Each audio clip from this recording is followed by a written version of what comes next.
Salut à tous, c'est Pierre, j'espère que vous allez bien. Ousmane Dembélé serait sur le point de rejoindre le PSG, c'est plus qu'une question de temps maintenant. Le PSG va payer sa clause libératoire, le joueur a dit via Xavi qu'il voulait rejoindre le PSG, donc ça va sûrement se faire. Du coup, que retenir de son passage au Barça et est-ce que c'est une bonne arrivée pour le PSG? C'est ce qu'on va voir dans cette vidéo. Ousmane Dembélé a fait savoir qu'il voulait rejoindre le PSG, qui a probablement fait une offre qu'il ne pouvait pas refuser, et que le Barça ne pouvait pas égaler. On sait qu'ils ont des problèmes de trésorerie, mais quand même. Je suis assez gêné de cette situation, hein. Même si c'est pas moi qui la vis, attention. Hein. Parce que finalement, son passage au Barça, c'est surtout une succession de blessures. Hein. Finalement, il n'est jamais devenu le joueur qu'il aurait dû être en allant là-bas, à savoir le taulier. La faute à un manque de professionnalisme au départ, puis à des blessures en grande partie. Malgré quelques coups d'éclat par-ci par-là, ce qu'on retiendra dans les mémoires collectives, ce sont ses blessures. YouTube, lui, retiendra une magnifique collection de highlights, parce que Dembélé, c'est un joueur formidable, ambidextre à rendre jaloux Zidane, très rapide, très bon dans les 1 contre 1. Au final, il aura manqué que des matchs. Des matchs références, notamment européens, pour assurer sa légende au club.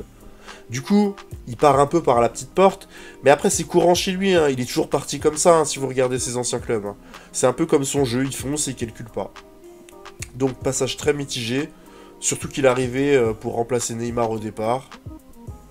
Pour Xavi qu'il a protégé comme un dingue depuis son arrivée, c'est un camouflé et un coup dur, parce qu'il perd son joueur le plus dangereux sur les ailes, peut-être même son joueur le plus dangereux de l'effectif. Parce que personne va m'expliquer que Ferran Torres, Fati ou Rafinha c'est au niveau de Dembélé. C'est pas vrai.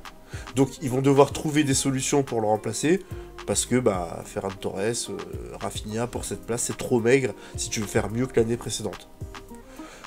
Côté PSG, qu'est-ce que vous voulez que je vous dise?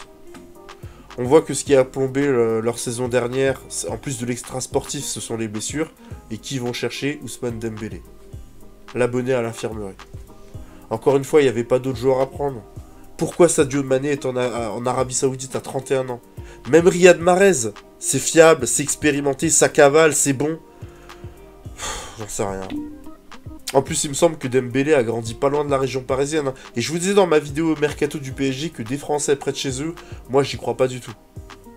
Ou alors il faut qu'ils aient un dévouement et un professionnalisme à toute épreuve. Mais je suis pas sûr que ce soit le cas de Dembélé. Pas sûr. Hein. Maintenant, qu'est-ce qu'il va apporter au PSG, qui n'a toujours pas d'avancante de classe mondiale d'ailleurs? Plus de percussions, plus d'activité que Messi l'an dernier, ça c'est sûr. Et je pense que ça peut être complémentaire à Neymar. Après, c'est difficile de se projeter parce que le PSG n'a pas fini son mercato. Et que on ne sait pas si Mbappé sera là, ce dont je doute profondément. Honnêtement, j'ai trop de doutes sur Ousmane Dembélé que son passage à Barcelone n'a pas levé. On sera tous d'accord pour dire qu'en forme et sur le terrain, c'est l'un des meilleurs du monde à son poste. Mais c'est comme Neymar et Verratti en fait. Tu peux pas compter sur eux toute l'année. J'ai envie d'être positif, hein, mais entre le passif du joueur et le contexte parisien, je suis vraiment très très sceptique. J'espère que ça va bien se passer, bien sûr, mais c'était pas le joueur que j'attendais. Il est trop souvent blessé et il partira comme il est parti dans ses anciens clubs, en plus de relancer un feuilleton à la Mbappé. Voilà mon avis sur le cas d'Embélé, j'espère que vous avez compris mon point de vue.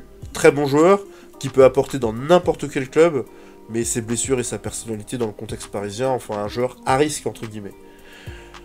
Si cette vidéo vous a plu et que vous n'êtes pas encore abonné, abonnez-vous. Ça vous donnera en plus accès à la vidéo sur Benjamin Mendy, disponible uniquement pour les abonnés.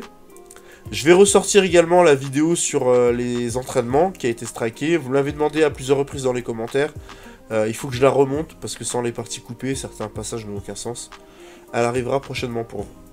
Et pour les abonnés, justement, si ça vous a plu, un like pour aider au référencement de la vidéo et de la chaîne. En plus, ça m'encourage à bosser 2 fois plus.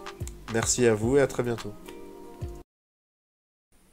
Alors j'entends et je lis beaucoup de choses sur le sujet du poids. Ouais, les coachs abusent sur ça, tant qu'il est bon, c'est le plus important. La vérité sur le surpoids, c'est comme si tu prenais des poids de 1 kg, tu les mettais à tes bras et à tes chevilles, et on te dit cours avec ça, fais un match. C'est ça la vérité du surpoids.